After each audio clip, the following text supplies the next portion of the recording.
Mr. Speaker, can I join with the Prime Minister in his words about Her late Majesty the Queen, but also in his words about the Princess of Wales? She's been in the thoughts of everyone across the country, and I know everyone in the House will be delighted and relieved at the progress that she has made. May I also, Mr. Speaker, take this opportunity to pay tribute to Nicholas Howard. This is his last Prime Minister's Questions after supporting 8 consecutive Prime Ministers through these sessions. Never my favourite part of the week, but his commendable service made it far more manageable. Mr. Speaker, yesterday Labour MPs voted to remove the winter fuel payment from over 10 million British pensioners, including those with just £13,000 of income. With that decision debated and made, it is now important that the House understands the full consequences of the government's choice. So can I very specifically ask the Prime Minister, will he now publish the impact assessment before the House rises? Prime Minister. Mr. Speaker, the fact of the matter is this. They left a £22 billion black hole. Hid it from the OBR. Richard Hughes is absolutely clear. It's the largest year-ahead overspend outside of the pandemic. Now, of course, when it comes to mitigations and impacts, we've put those in place. Ramping up pension credit, dealing with housing benefit and linking it, something the party opposite didn't do for years. And because of the tough decisions that we're making to stabilise the economy, we can make sure that the triple lock shows that increases in pensions will outstrip any loss of payments. But before he complains about us clearing up his mess, perhaps he'd like to apologise for the £22 billion black hole. Mr. Speaker, this has got... Mr. Speaker. I want to hear the question. Mr. Speaker, when I was in government, I delivered record increases in the state pension. We protected the winter fuel payment and we gave pensioners cost of living benefits. He's the one that's taking money away from pensioners on £13,000, Mr. Speaker. But this has got nothing to do with the public finances. His own Chancellor just this morning, his MPs may not have been listening to her, his own Chancellor this morning admitted that she would prefer it if this policy didn't even raise any money, Mr. Speaker. Obviously, the government would not have made this decision without an impact analysis. And yesterday, the Energy Minister confirmed that. So I ask, very simply again, why won't he publish the assessment now? Mr. Speaker, I remember the days when the Conservative Party used to be concerned about balancing the books. They've left a £22 billion black hole. Responsibility for this decision lies there.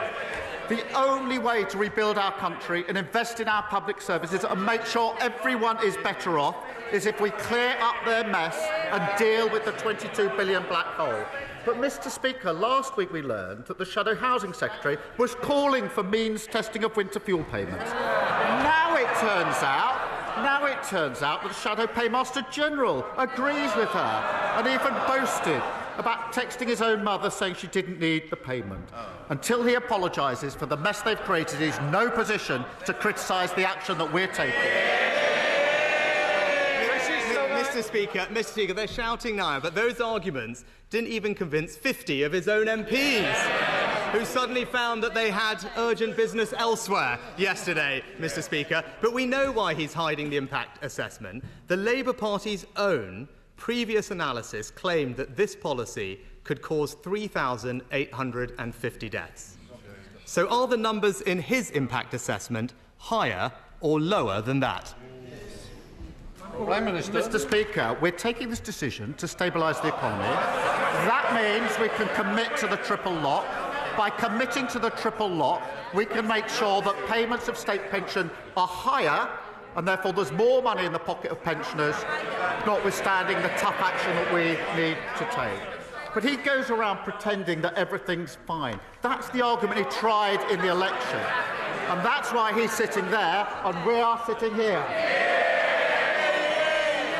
Mr. Speaker, today pensioners watching will have seen that the Prime Minister has repeatedly refused to admit or to publish the consequences of his decision, and we will continue holding him account for that.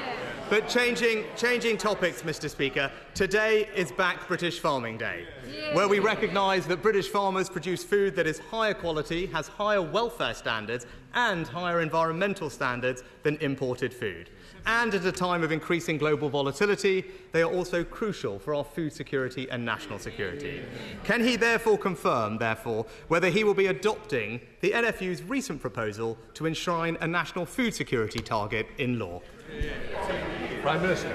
Well, food security is really important. I'm glad he's raised that. We have talked to the NFU about this, and rural issues are really important, and that's what we fought the election on, where we've got a lot of rural constituencies sitting behind me now. We'll continue to talk to the NFU. We do take food security very, very seriously. Rishi Sunak.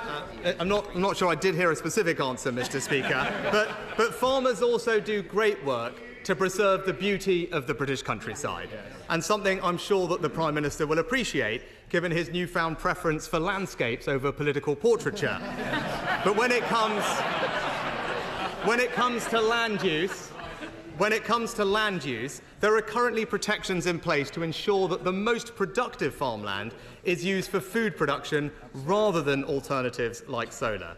So does he agree that it is not appropriate or right that developers with a vested interest grade the quality of that farmland themselves? And will he look at making that process independent?